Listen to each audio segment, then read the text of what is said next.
Hawaii wasn't stolen just from Hawaiians. Koreans were trafficked there, worked to death, and then erased from the story entirely. January 13th, 1903. A ship called the SS Gaelic arrives in Honolulu carrying 102 Koreans. They're told they're going to paradise to make their fortune. What they find instead? 12-hour days cutting sugarcane under a sun that blisters skin to meat. Housing that's worse than prison barracks. Wages so low they can't afford to eat the sugar they're bleeding to produce. Here's what gets erased. These weren't adventurers. They were refugees. Korea was being strangled by famine, colonized by Japan, and drowning in desperation. American missionaries and Hawaiian plantation owners sold them a fantasy, then delivered a nightmare. The men arrived first, worked alone, died alone. So the plantations did something sinister. They started importing women, called them picture brides. Marriages arranged through photographs between strangers separated by an ocean. Not romance, social engineering. The owners needed these men to stay, to build families, to be too invested to leave.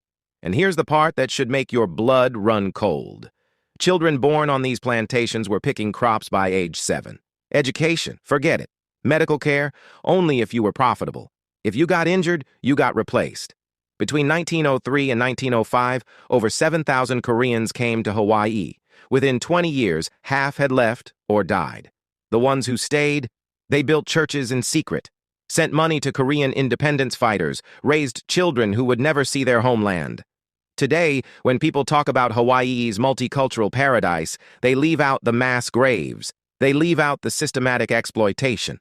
They leave out the fact that these immigrants didn't come to join a melting pot. They came because staying home meant death, and leaving meant a different kind of death, just slower. This isn't ancient history.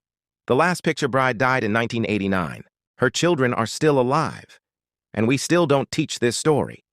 If this hit you, don't just scroll past it. Save this. Share it. Because the most dangerous thing we can do is let stories like this die in silence. These people deserved better than what they got. The least we can do is make sure they're not forgotten. Drop a comment with where your family came from. Let's honor every story that built the world we live in now.